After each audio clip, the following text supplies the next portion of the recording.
राम राम हरे हरे हरे राम राम राम हरे हरे हरे कृष्ण कृष्ण कृष्ण हरे श्री ज्ञानदेव तुकाराम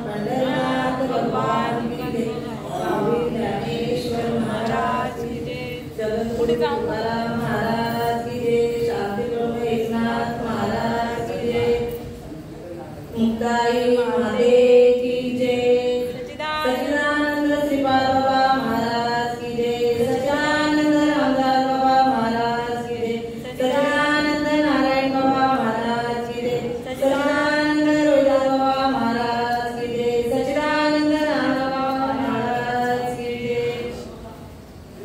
माझं कामरावे काय धोरण काढलं पायी जीवाला पायी भरी कारण चप्पल किती किमती वाढली तरी ती डोक्यावर घेऊन कोणी हातात नाही. तिची जागा पायाखालीच असते. द्या तिकडे माझे वरी सद्गुरू देवे दादीला संसार करू म्हणून हे विशेष अत्यातून विवेका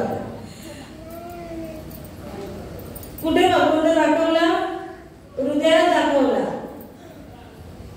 किती जणांना कळाले हृदयाचा भगवंत जरी नाम धरत असते जरी बोध झाला असे पण किती जणांना अनुभव आला किती जणांना अनुभव घेतला.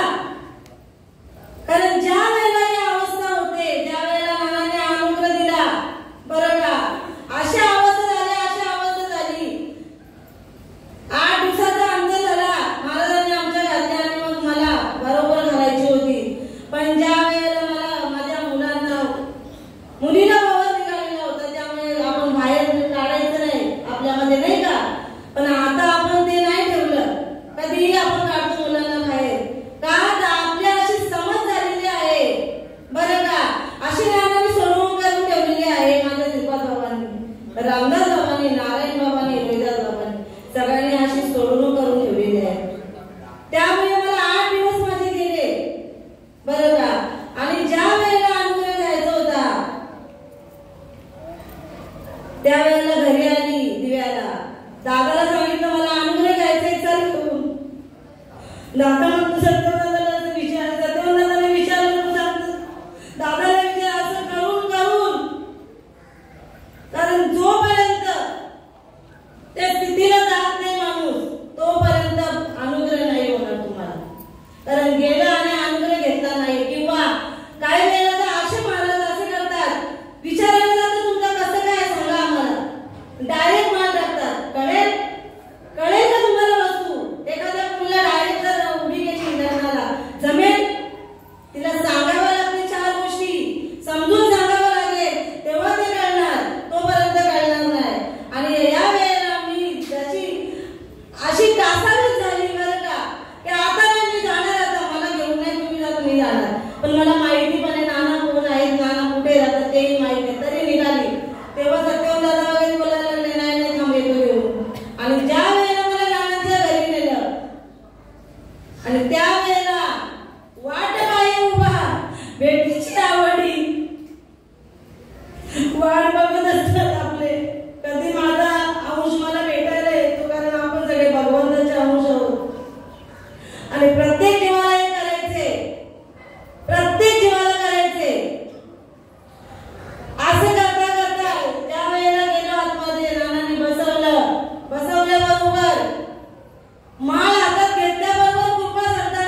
खोटं जर असेल ना, शास्त्र बघा, कारण एक तरी ओवी अनुभवावी, नामामाने ग्रंथ श्रेष्ठ, एक तरी ओवी अनुभवावी.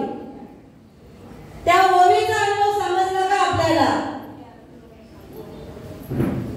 समजला असेल तर बरोबर आहे, नाहीतर कुठेतरी आपण चुकते. जोपर्यंत आपल्या अवस्था होते तोपर्यंत आपला प्रबोध नाही व्हायला पाहिजे. डायरेक्ट प्रबोधाची स्थिती करून टाकतात का? कसं करायचं त्याला? वरवर दूरच राहतो ना आपलं. वरमध्ये समजलं मग व्हायला काय सांगा. आणि या स्थितीला जोपर्यंत आपण पोहोचत नाही तोपर्यंत भक्ती मार्गाला नाही. आणि ज्या वेळेला या आश्रसात्विक भाव उमटतात त्यावेळेला भक्तीला सुरुवात होते. अशी सुरुवात होते की मग आनंदाचे आनंद, इकडे तिकडे चोहीकडे आनंदच. मग जिकडे पाशी तिकडे तुला भगवंत दिसणार.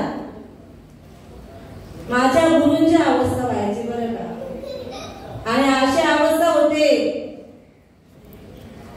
एकदा काय, कारण मुखी नामा हाती मोक्ष, अक्षी साक्षी बहुतांची वैष्णवांचा माल करा तुरा वस्तुशी. एक खोटे आहे का? लागलीचा अनुभव येतो तुम्हाला, लागली.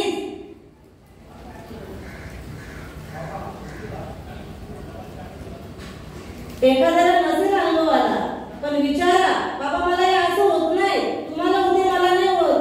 पण ज्याला होतंय, ज्याचा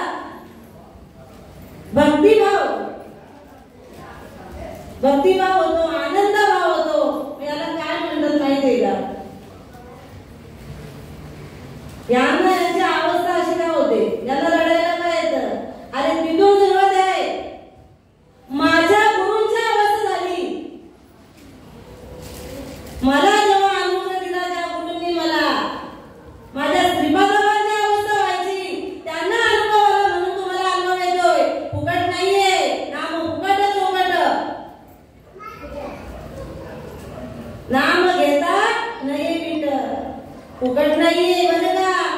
सगळं खरंय, पण आपण खरं मानतोय का? तुम्ही अनुभव घेतला असेल ना तर तुम्ही इकडे तिकडे धावणार नाही. आपल्या घरात अजून आपण बाहेर बसवतो मुलीला, सुनबाईला. काय समजलं ना देव? नाही देव समजला.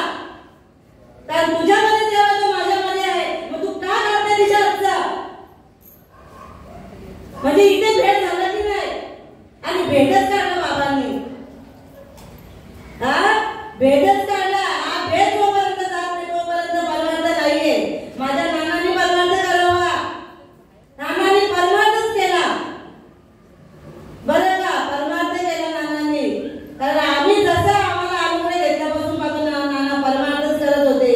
आणि असा परमार्थ केला, असा त्यांचा भाव प्रकट व्हायचा. आम्ही जेव्हा नानाकडे जायचो बरं का, आम्ही सांगून नव्हतो जात, पण वाट पाहत होते. आई खरंय का कुठे? वाट बघत, आईने सांगावं तुमची वाट बघत बसले. 4 वर्षापासून बाहेर येतात नाना. अशा अनुभवाची आपल्याला येते का? येत असेल तर सांगा येते म्हणून. कारण गुरु नुसतंच नाही, सद्गुरु सत्याचे ज्ञान करून देतो गुरु आपल्याला. पण आपल्याला कुठे कळतं? आपण अजून भक्तांच्याच मागे लागलेलो आहोत. का सुटत नाही मग भगतगिरी तुमची? का कळत नाही मग तुम्हाला? तुमचा देव तुम्हाला हृदयातला दिसून दाखवलाय ना, का सांगण्यापुरता म्हणण्यापुरता आहे? का तुमचं हे निघत नाही? आम्ही अनुभव सिद्ध बोलतो बरं का. अनुभव सिद्ध बोलतो.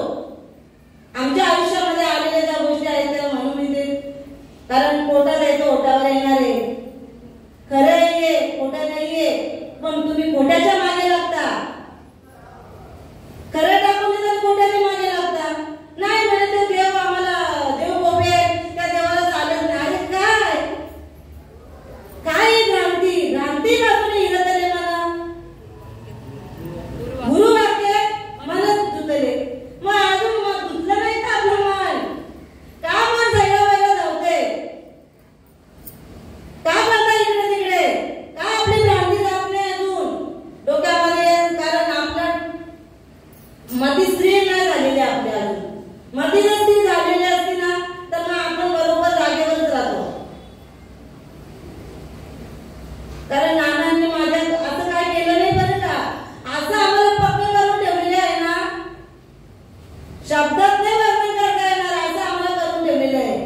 उदाशी लावून पाजते आम्हा मुक्ताचं बोट. कारण जेव्हा जेव्हा तुम्ही आठवण कराल ही अवस्था कधी होते, कधीही होते. संडासला बसलेले असताना सुद्धा होते. मी 2 नंबरला नाही बोलणार. लग्नीला जात असताना पण होते, खाताना पिताना होते, जेवताना सुद्धा होते, नवे नवे भाकरी भाजताना, कपडे धुताना, भांडी घासताना सुद्धा होते. कारण तुकाराम महाराजांचा प्रमाण आहे, माझी मजा झाली अनावरवाच्या छंद या नामाचा घेतला असे. ही अवस्था कुठे झाली त्यांना? संडासला बसलेले असताना. हे कोणी पाहिलं? रामेश्वर भट्टांनी. मग अशा अवस्था आम्हाला सुद्धा होते. छाती ठोकपणे सांगू शकतो आम्ही. खरं सांगतो बरं का? इथं काय दिलेलं आहे? एक तरी होवी अनुभवावी. मग अनुभव आपल्याला आला का तसा? जे त्यांनी लिहून ठेवलेलं आहे तो अनुभव आपल्याला घ्यायचा आहे. मग तसा जर अनुभव जर आला नसेल मग काय फायदा परमार्थाचं सांगा. मग मी सांगू, तुम्ही सांगू शकता मी परमार्थ करतोय. अनुभव तुका म्हणे अनुभवाप्रमाणे शब्दाचे गौरव कामा नये. शब्दाने नका, अनुभव घ्या. अनुभव आम्हाला येतो, आम्हाला पण आला बरं का. आम्हाला सुद्धा काही करताना सगळं बसलेले असताना सुद्धा ही अवस्था होते. भाव प्रकट होतो. कारण तुका तोर भावाचा मुकेला काय बघत भावाचा मुकेलेला आहे. तुम्ही जोपर्यंत त्याला भाव देत नाही तोपर्यंत कुठेतरी पाणी उरते, कुठेतरी चुकते आपलं बरं का. म्हणून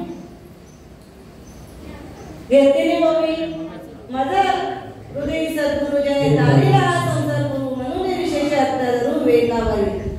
या युक्तीप्रमाणे झालेली सेवा कोणाला जर शब्द बोलले असतील तर क्षमा मागते. तर क्षमा मागायचे काही कामच नाही